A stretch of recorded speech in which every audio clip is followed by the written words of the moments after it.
So today is Friday, and today I particularly want to talk about something that I learned from Surah Kahf. So, as Muslims in my household, it was a trend that every Friday we would recite Surah Kahf.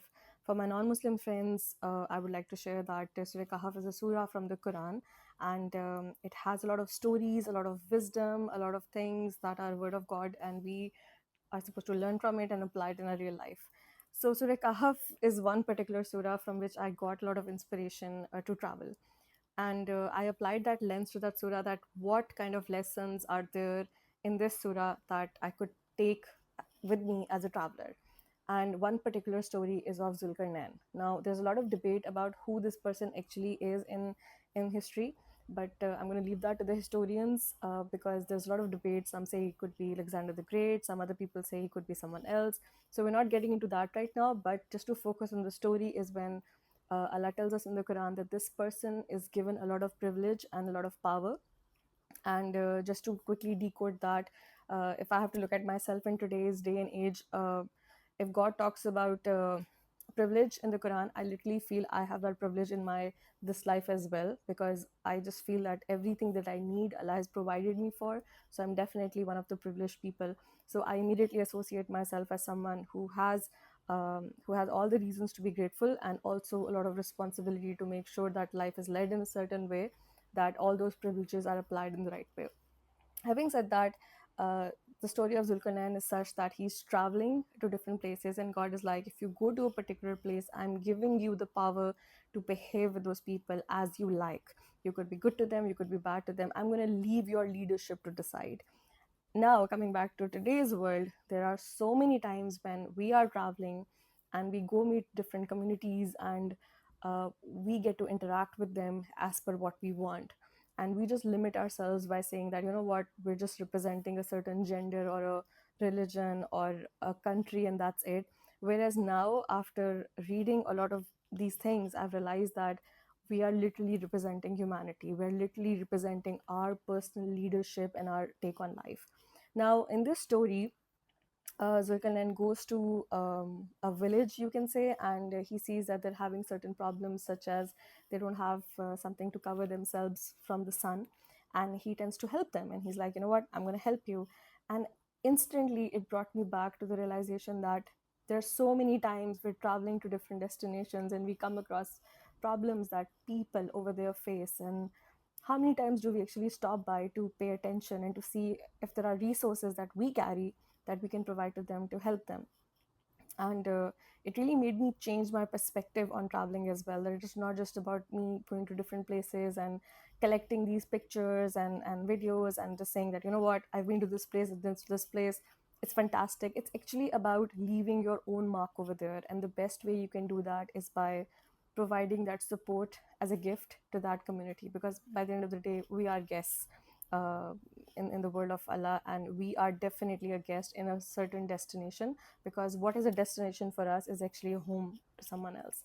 So in this story, he sees that they have this problem, and he says, you know what, I'm going to help you, and he helps them. He tries to put together whatever he could, and then particularly the story moves towards the whole concept of Yajuj and Majuj, which is it is something that we study about and we understand, something that is parked in the future that would happen. But that story is for later. For now, the whole attention that I would like to bring to is the fact that these people are like, you know what, there's a group of people out there, they really bother us. Can you do something to help us? I mean, we're really bothered by something.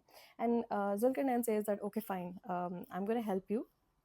And these people are offering that if you help us, we can give you accommodation, boarding, and lodging, and we can help you with anything. And I just love how Zulkarnain responds. He just says, you know what, I'm going to help you, but whatever you're offering me, God has only provided that to me. So I'm sorted. I'm here to give it back to you. And I just love this answer, because so many times in my life, I have been in a situation where people have offered me help, but my only response has been, you know what, I'm sorted. I'm good. I may look like someone on the wheelchair. I may look like someone who needs help, clearly, who is a woman as well. And mostly women are in need of help in many ways. But you know what? I'm sorted. I'm done. And then in the story, Zulkarnain says, you know what you can provide me is some physical strength. So together we can just create this wall between you and the problem that you're facing, and that way I could help you. I just love this story. It is filled with gratitude, with confidence, with a sense of leadership. You don't need a throne to become a leader or a king. You could literally carry that essence with the way you move in this world, even when you're on a horseback, even when you're traveling. And this story, on and on and on, again, it inspires me to always carry that attitude of a leader no matter where you go. And you can only do that if you carry ample amount of empathy in you to feel for the people that you're meeting, to talk to them, and not meeting them with the idea of taking something back from them. It's always about giving back. And kind of it takes me to the concept of the whole concept of colonization and all, but I don't think this is the video for that. And this story of Zulkarnain from Surah Kahf from the Quran has helped me shape my attitude when I'm traveling. And this applies to if I'm leaving a hotel room, how clean do I leave it? Whatever it is, some worker is coming to fix that room for me. Yes, they're paid to do that. But my way of giving back is giving back some moments of relief to that worker. Maybe they could take a little bit of a break, a breather, that they don't have to fix that room too much. That's my way of giving back. Not to pollute the streets, even if the country is filthy, even if, you know, pollution is pretty much everywhere. I'm not going to contribute into that. And my leadership compels me to do that, regardless of where you come from, regardless of what communities or identities you represent. The only identity you represent is your core and how you treat the world around you. That's it. There is no other identity beyond that. Yeah, you have a passport. Yeah, you have an ID card. But all of these things, all of these countries, how they came together, we all know that. So do not limit yourself in terms of who do you identify as when you're traveling.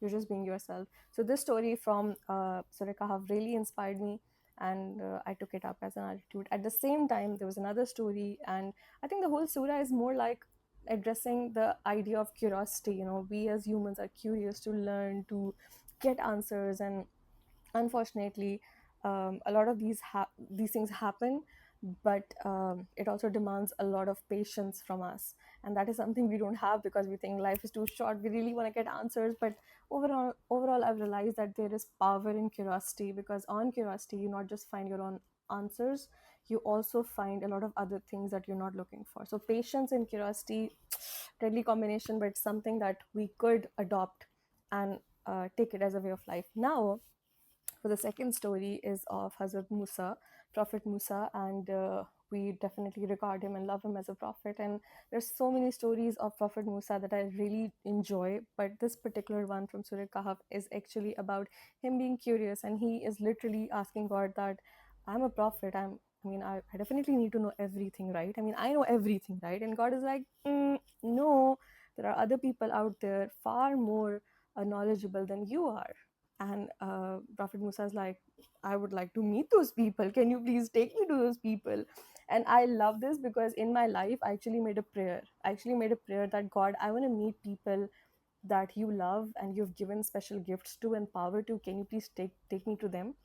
And that's exactly what happened. So my prayer was actually inspired from this incident. That if there are people out there who are more privileged and loved by God, I love them too. I want to meet them and I want to see how that goes. And that's exactly what happened. I have traveled across the world. I have met the nicest people, from the street to the boardrooms. And you can just sit in their presence and be like, you know what? This person is favored by God. This person is loved by God. Because in their presence, you can't just stop at loving them. You can't just stop at feeling that inspiration. And it's a great honor and source of joy to be in presence of such people. So you should definitely pray about these things. You should pray about going to beautiful places and meeting beautiful people, because it happened for me. Like, it literally happened for me. So coming back to the story of Musa, so God is like, fine, you go meet Khidr. Khidr is one of my beloved people, and he has a certain purpose in life, and he's fulfilling that purpose. And he has certain wisdom that you don't have. So Musa's like, fine, I'm going to go ahead and meet him. So he goes, he meets him, and then the whole story about at many points, Khizr is doing something that does not make sense to Prophet Musa, and he's like, doesn't make sense to me. And Khizr is like, see, I told you, be patient. You can't just be impatient about these things. Everything takes its time, and it happens at the right time. And the incident goes like that. uh, Prophet Musa is with Khizr, and the first thing Khizr does, they're on a ship, and he actually makes a hole in the ship. And Prophet Musa is like, "No, are you going to drown us all? I thought you were the smartest person, and what's happening?" So many times it has happened in my life that I've been in presence of people. I have no idea what they're doing. I have no idea how are they operating, but the only thing I notice is the confidence that they have, and that confidence comes from the wisdom God bestows upon you. And then in the second stage, Khizr actually goes and kills somebody, and that's something. Oh my God, no, no, no, please don't do that. Like, why would you kill somebody? That doesn't make sense at all. But it made sense at that time. And then in the third instance, there was actually a wall that was falling, and Khizr built that wall. And Prophet Musa was like, you know what, you've done this. We could have asked the villagers for some help, and we could have used that money to buy food or anything. And again, all these times, Khizr is quiet because he knows what he's doing. And then at the end, because it was like, I'm done. I can't i can't operate like this, so I'm just going to give you the answers. But this is the last point of our meeting. And you know what, this also kind of reminds me of all those tour guides that we engage with. I mean, those walking tours that we take. I don't know how many people I have left extremely um annoyed by my questions, because I think I've paid like a few dollars, so I need to ask everything. But that's okay, because that's coming from a place of curiosity and a place of learning about something. And so is the story. So I'm going to be less annoying and maybe get in touch with them later. But the questions are valid and they should always be encouraged. So Musa did get his answers. For example, he was told that he had to put a hole in the ship because there was a king in that area. It was like confiscating ships that are perfect. So he made a hole in that to make it imperfect, so that if the king sees that ship, he kind of lets it go. And the people who own it, they're really poor, so they get to keep their ship and use it for fishing or for traveling. And then the second story about the killing of a boy, uh, got revealed to Khizr that this boy is going to grow up and become a menace to his parents. So he needs to leave so I can give better children to the parents. And that's what happened. And the third story about the wall is that there's actually treasure hidden under the wall. And Khizr actually put the wall back up so that nobody discovers that treasure, because that treasure belongs to two orphans who are of underage right now, and once they grow up, they can discover it on their own. So if you look at these stories in a certain context, it makes a lot of sense. And I think that's also an applicability of looking at the whole picture, the bigger picture. You can't just go to a destination and just look at a monument or landmark, take it for its face value, and walk out. We have to be patient, curious. We have to question, and we have to apply everything that we learn. Otherwise, we'll just become mentally obese. And that's not true. I'm sorry, that's not right. That's not and that's also not true for most of us. I think we should learn how to apply. So Surah Kahf always leaves me inspired and always gives me a lens to actually apply this knowledge.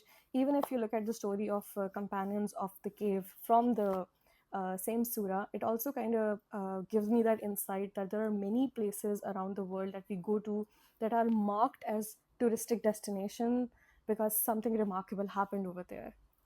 And as travelers ourselves, we don't have enough time to engage with that incident or look at it about the miraculousness of it in that particular time. So we don't have time for that. But when I look at the story of companions of the cave, I'm like, I'm not sure where that cave is, but I always wonder about today's world where so many places are marked, that are marked for something remarkable to happen over there. But because we don't have enough time or patience to engage with that, we kind of miss the point and we're like, let's just take a picture and leave. Whereas a lot has happened over there, and we only need some time and maybe some right people to talk to. Even in the case of the story of Khizr and Musa, that to meet people, like people are destinations themselves, they hold so much knowledge and power. So if you hang out with them, probably going to learn so much from them as well. But the key is patience. So all in all, the conclusion from this surah is that as a traveler, we have to be curious, we have to be patient, we have to have our leadership switched on, and we have to strip off the identities that we carry, and the only identity you carry along with your passport is your leadership. So give your best to the world, because it always comes back to you in the best form. This is what I've learned, and I really hope these ideas help you in some form or some way as well. So keep traveling, keep exploring, even if you're exploring from your lounge. The world is a fantastic place, and there's so much to experience and explore, and laziness shouldn't be an excuse.